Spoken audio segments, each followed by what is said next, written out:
नमस्कार, आप देख रहे हैं इंडिया टीवी। आपके साथ मैं हूं पंकज भार्गव। आज रात पाकिस्तान के प्रधानमंत्री शहबाज शरीफ का इस्तीफा होने वाला है। पाकिस्तान की नेशनल असेंबली भंग होने वाली है क्योंकि वहां अब चुनाव की तैयारी है। पाकिस्तान भारत से बातचीत के लिए तड़प रहा है, गिड़गिड़ा रहा है। जाते जाते भी पाकिस्तानी प्रधानमंत्री भारत से बातचीत की वकालत कर रहे हैं। दूसरी तरफ आज भारत ने साफ कर दिया कि पाकिस्तान से कोई बातचीत नहीं होगी। दूसरी तरफ कश्मीर के कुछ नेता ऐसे भी हैं जो पाकिस्तान से बातचीत और दोस्ती के समर्थक हैं। ऐसे नेता कश्मीर में रायशुमारी का जिक्र भी कर रहे हैं। जब धारा 370 पर सुप्रीम कोर्ट में सुनवाई चल रही हो तो कश्मीर में जनमत संग्रह की याद क्यों दिलाई जा रही है? इसके पीछे क्या कोई एजेंडा है? यह रिपोर्ट देखिए। गृहमंत्री को अपना पक्ष में रखने दे। क्या आप सोचते हो शोर शराबा करके आप मुझे चुप कर दोगे? आप चुप नहीं कर सकते हो। 130 करोड़ की जनता ने हमें चुनकर यहाँ भेजा। संसद में क्यों हुई पाकिस्तान से युद्ध करने की बात? भारत को किसने दी धमकी? पाकिस्तान से युद्ध करके तो देखो। किसने दिया जवाब? किसी की हिम्मत नहीं भारत से टकराने की। अगर आप में दम है, मैं आज आपसे कहता हूं, इस हाउस से कहता हूं, और आप में दम है तो युद्ध कर लीजिए। हो गया, हम तो रोक ही रहे। कह रहा हूं कि हिंदुस्तान की इतनी बड़ी ताकत है, क्या हिंदुस्तान से लड़ने की कोशिश कोई पड़ोसी नहीं कर सकता है। आज पूरा हिंदुस्तान गर्व करता है इस विषय पर, अपने प्रधानमंत्री जी पर, अपनी सरकार पर। संसद में क्यों उठा कश्मीर में जनमत संग्रह का मुद्दा? संसद में किसने किया धारा 370 का जिक्र? लोकसभा में कौन बोला कंकड़ चलाने की भी हिम्मत नहीं? Final decision has to be done of the state by a plebiscite. That's a history. Don't forget the history. And that plebiscite was never held. If plebiscite was not held, was not 370 a permanent issue? इसी सदन में कहते थे जम्मू कश्मीर में धारा 370 हटाई तो खून की नदियां बह जाएगी। कंकड़ चलाने की हिम्मत नहीं है किसी की कंकड़ चलाने। ये नरेंद्र मोदी सरकार। लोकसभा में पाकिस्तान से दोस्ती की बात किसने की? कौन है पाकिस्तान की यारी का ख्वाहिशमंद? गृह मंत्री क्यों बोले पाकिस्तान से कोई बात नहीं होगी? हमने पड़ोसी के साथ दोस्ती में रह के रहे तो हम दोनों तरक्की करेंगे। अगर दुश्मनी में रहेंगे तो तरक्की कम हो जाए। हम ना हुर्रियत से चर्चा करेंगे, ना जमयत से करेंगे, ना पाकिस्तान से चर्चा करेंगे। अगर मान्यवर अगर हम चर्चा करेंगे तो घाटी के युवाओं से चर्चा करेंगे, वो हमारे अपने हैं। इस प्रकार की डेमोक्रेसी। लोकसभा में चर्चा तो अविश्वास प्रस्ताव पर थी, लेकिन अचानक से चर्चा के दौरान कश्मीर, जनमत संग्रह, धारा 370, आतंकवाद, पाकिस्तान और जंग जैसे शब्द ट्रेंड करने लगे। Enough of shouting has been done. ऐसा लगा कि जैसे कश्मीर पर राजनीति का फैशन सा चल पड़ा है। कश्मीर के नाम पर खूब राजनीति हुई। वैसे ही बातें की जा रही थी जैसे कि पाकिस्तान करता है। नेशनल कॉन्फ्रेंस के सांसद और जम्मू कश्मीर के पूर्व मुख्यमंत्री फारूक अब्दुल्ला ने कश्मीर पर अचानक से प्लेबिसाइट यानी जनमत संग्रह की याद दिला दी। Maharaja Kashmir wanted to remain independent. Yes. He wanted to be between these two nations, a Switzerland. But Pakistanis did not want that. Pakistanis invaded and he had to come to India for help. Don't forget. And that agreement that was signed, only 3 things you held: defense, communication, and foreign affairs. Final decision has to be done of the state by a plebiscite. That's a history. Don't forget the history. And that plebiscite was never held. If plebiscite was not held, and was not 370 a permanent issue? But you abrogated it. Thank God it's in the Supreme Court today. I don't want to say much about it. Look at yesterday. Farooq Abdullah Pakistan के नेताओं जैसी बातें करते दिखे।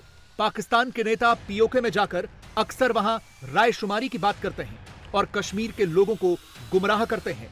बिलावल भुट्टो का यह बयान सुनिए। कुछ दिन पहले जब वो पीओके गए थे तो उन्होंने वहां भी रायशुमारी की बात की थी। अक़वाम मुत्तहिदा में जाता हूं तो पूरी दुनिया को याद करवाता हूं कि कश्मीर का मसला पाकिस्तान और भारत का मसला नहीं है। कश्मीर का मसला सबसे पहले कश्मीर के अवाम का मसला है और फिर इंटरनेशनल दुनिया के लिए एक मसला है।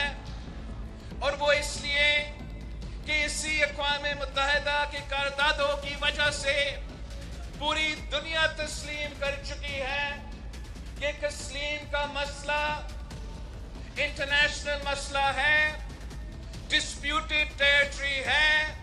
और जब तक राय शुमारी मुकम्मल नहीं होगा, जब तक कश्मीर के अवाम अपने किस्मत के फैसले खुद नहीं लेंगे, तब तक ये मसला हल नहीं हो सकता। हम बिलावल भुट्टो और फारूक अब्दुल्ला दोनों को याद दिलाना चाहते हैं कि कश्मीर में रायशुमारी करवाने की कुछ शर्तें थीं, जिन्हें वो जानबूझकर भूल गए। पहली शर्त यह है कि पाकिस्तान को अपने कब्जे वाले कश्मीर से पूरी सेना हटानी होगी। इसका मुआयना संयुक्त राष्ट्र की ओर से बनाया गया एक डेलीगेशन करेगा।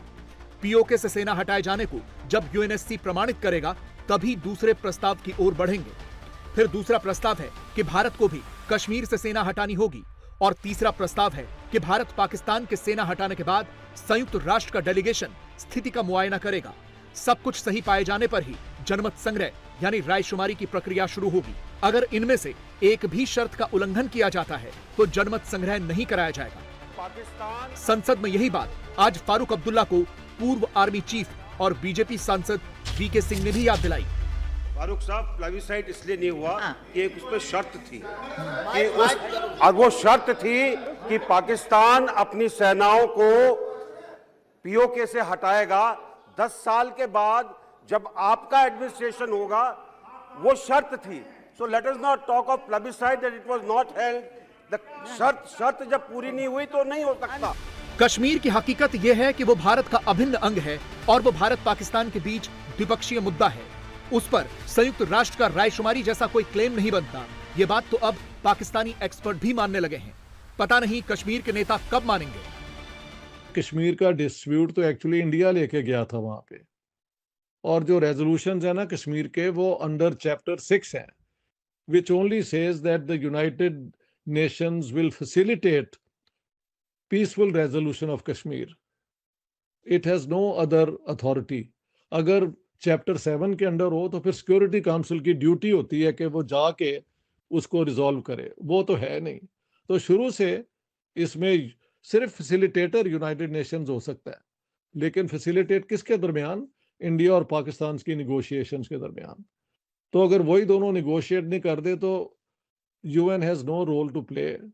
और शिमला अग्रीमेंट के बाद इंडिया के मुताबिक ये बायलैटरली बात करके रिजॉल्व होगा। आप चुप नहीं। कश्मीर पर भारत का अधिकार 5 अगस्त 2019 के बाद से और ज्यादा मजबूत हुआ है, यानी वो तारीख जिस दिन भारत की संसद ने धारा 370 हटाई थी। आज कश्मीर विकास की राह पर आगे बढ़ रहा है। ये श्रीनगर के लाल चौक की ताजा तस्वीरें हैं। कश्मीर से आतंकवाद और अलगाववाद का खात्मा हो रहा है। कश्मीर तरक्की कर रहा है, अपनी खूबसूरती पूरी दुनिया में बिखेर रहा है। कश्मीर में हालात सामान्य होने के पीछे सिर्फ एक वजह है और वो है धारा 370 का खात्मा। कश्मीर के अंदर परिवर्तन लाने वाला युगांतकारी निर्णय इस देश के सम्माननीय प्रधानमंत्री नरेंद्र मोदी ने किया। जवाहरलाल नेहरू सरकार की एक भूल थी। धारा 370 5 अगस्त 2019 और 6 अगस्त को इस महान सदन ने धारा 370 को समाप्त किया। इसके साथ ही कश्मीर के अंदर से 2 झंडे चले गए, 2 संविधान खत्म हो गए और संपूर्ण रूप से कश्मीर का भारत के साथ जुड़ाव करने का काम इस देश के प्रधानमंत्री नरेंद्र मोदी। मान्यवर, इन्होंने, मैं अभी भी एक इनके ही प्रेरित एनजीओ की एक मीटिंग अभी हुई, रिपोर्ट मैंने देखी। क्या रिपोर्ट कहती है? हुर्रियत से चर्चा करो, जमीयत से चर्चा करो, पाकिस्तान से चर्चा करो। हम ना हुर्रियत से चर्चा करेंगे, ना जमीयत से करेंगे, ना पाकिस्तान से चर्चा करेंगे। अगर मान्यवर अगर हम चर्चा करेंगे तो घाटी के युवाओं से चर्चा करेंगे, वो हमारे अपने हैं, हम उनके साथ चर्चा करेंगे। मान्यवर, हुर्रियत पर हमने पाबंदी कर दी, जमायत इस्लामी पर कश्मीर में पाबंदी कर दी, आतंकवादियों के समर्थन को चुन चुन कर नौकरियों से हटाया। अब किसी भी आतंकवादी की मृत्यु का जनाजा नहीं निकलता है, क्योंकि जो जहां मारा जाता है वही दफन किया जाता है। अमित शाह ने आज संसद से पूरी दुनिया को बताया कि 370 हटने के बाद कश्मीर में क्या क्या बदला है। कश्मीर में अब वो सब हो रहा है जो पहले कभी संभव ही नहीं था। वहां दलितों को रिजर्वेशन नहीं था, आदिवासियों को नहीं था, पिछड़े को नहीं था। ये सारा रिजर्वेशन देने का काम नरेंद्र मोदी सरकार। मान्यवर, वहां पर महिला आयोग नहीं था, बाल आयोग नहीं था, वहां पर दलित आयोग भी नहीं था। ये सारे आयोग बनाने का काम भारतीय जनता पार्टी की नरेंद्र मोदी सरकार। वहां सफाई कर्मचारी मान्यवर 7-7 पीढ़ी से मुगलों को जमाने से रहते थे, मगर उनको डोमिसाइल सर्टिफिकेट नहीं मिलता था। पाकिस्तान से शरण में आए हुए, पाक अधिकृत कश्मीर से आए हुए हिंदू, उनको डोमिसाइल, पश्चिम पाकिस्तान से आए हुए लोग डोमिसाइल नहीं मिलता था। ये सबको डोमिसाइल देने का काम इस देश के प्रधानमंत्री नरेंद्र मोदी। एक तरफ भारत वाला कश्मीर है जो चमचमा रहा है, 370 हटने के बाद खूब विकास कर रहा है। दूसरी तरफ पाकिस्तान अधिकृत कश्मीर है, जहां पाकिस्तान के खिलाफ बगावत भड़की हुई है। पाकिस्तान ने पूरा गिलगित बाल्टिस्तान चीन को बेच दिया है। चीन की कंपनियां यहां संसाधनों का शोषण कर रही हैं। पीओके वासियों के साथ सदियों से सौतेला व्यवहार हो रहा है। खुद पाकिस्तान के हालात क्या हैं, दुनिया को पता है। जहां भुखमरी है, दाने दाने के लिए लोग मजबूर हैं। पाकिस्तान दिवालिया होने की कगार पर है और इसके बावजूद फारूक अब्दुल्ला जैसे कश्मीर के नेता पाकिस्तान से युद्ध का चैलेंज दे रहे हैं, पाकिस्तान से दोस्ती के हिमायती बन रहे हैं। याद रखिए वाजपेयी जी ने क्या कहा, सुनिए मेरी बात, सुनिए अपने लीडर की बात सुनिए। 10 मिनट वो आए, करना में आए पाकिस्तान के बॉर्डर के पास और कहने लगे कि सुनिए, 1 मिनट, कि दोस्त बदलाए जा सकते हैं, पड़ोसी बदलाए नहीं जा सकते। अगर हमने पड़ोसी के साथ दोस्ती में रह के रहे तो हम दोनों तरक्की करेंगे, अगर दुश्मनी में रहेंगे तो तरक्की कम हो जाएगी। ये आपके लीडर की बात है, सुनिए, आप उसको माने या ना माने। अगर आप में दम है, मैं आज आपसे कहता हूं, इस हाउस से कहता हूं, और आप में दम है तो युद्ध कर लीजिए। हो गया, हम तो रोक नहीं रहे, हम तो कभी नहीं रोका, हम नहीं रोकते। करो करो, मगर हम पे शक करोगे कि हम पाकिस्तानी हैं, और कब तक शक करोगे? बात करनी है। मैं आपसे कहता हूँ, सुनिए, इस शक को छोड़िए और हमें भी गले लगाइए, जो इस वतन के साथ खड़े हैं और इस वतन के साथ खड़े रहेंगे। हमने गोलियां खाई, हमने जिस्म अपने दिए, किसके लिए? कि हिंदुस्तान वहां जिंदा रहे। ये भूलिए मत, कभी भूलिए मत। कह रहा हूं कि हिंदुस्तान की इतनी बड़ी ताकत है, क्या इस हिंदुस्तान से लड़ने की कोशिश कोई पड़ोसी नहीं कर सकता है। आज पूरा हिंदुस्तान गर्व करता है इस विषय पर, अपने प्रधानमंत्री जी पर, अपनी सरकार पर। खुद पाकिस्तानी कह रहे हैं कि पाकिस्तान को अब कश्मीर का मुद्दा छोड़ देना चाहिए, क्योंकि उससे कुछ हासिल होने वाला नहीं है। पाकिस्तानी भी मान रहे हैं कि कश्मीर के लिए भारत जो कर रहा है वो पाकिस्तान कभी नहीं कर सकता। मुझे तो यही लगता है कि जो कश्मीरी है ना, वो भी बेचारे काफी हद तक समझ चुके हैं, ठीक है, कि उनकी जिंदगी अब इंडिया वालों के साथ ही गुजरनी है। पाकिस्तान से उनको कोई उम्मीद नजर नहीं आ रही, सिर्फ उनको ये बस हमारे जो रेलिंग वगैरह बता रहे हैं, यही चीज नजर आ रही है। साल में 1-2 दिन हम वो करते हैं, वो मखसूस दिन रखे हुए हैं ना हमने, ठीक है, जैसे वो त्योहार एक मना लिया, बस वो मना लिया जी, बस बात खत्म हो गई, ठीक है। अच्छा, और फिर बड़ा जो मेरे माइंड में क्वेश्चन आता है कि अगर हम कश्मीर करते भी हैं तो पाकिस्तान में भी कश्मीर का हिस्सा है, उसके लिए तो हम बात करते नहीं, उसमें डेवलपमेंट के लिए नहीं बात करते, हमें हमेशा वो दूसरे साइड का कश्मीर। बात वही आ गई ना भाईजान, के कोई सब अपना मफाद सोच रहे हैं, कोई किसी का नहीं सोच रहा, ठीक है। यहाँ पाकिस्तान की आवाम का कोई नहीं सोच रहा, कश्मीर का तो बड़ी दूर की बात है। असल में पाकिस्तान को भी अब समझ में आ गया है कि कश्मीर में उसके लिए कुछ रखा नहीं है। अब तो उसे पीओके के हाथ से जाने का डर सता रहा है, और ये सब सिर्फ और सिर्फ कश्मीर से धारा 370 हटाने की वजह से संभव हुआ है। ये चेहरा धूमिल है, ये चेहरा धूमिल है। मैं बताऊं किसका चेहरा है? ये चेहरा है गिरिजा टिक्कू का। 90 के दशक में एक महिला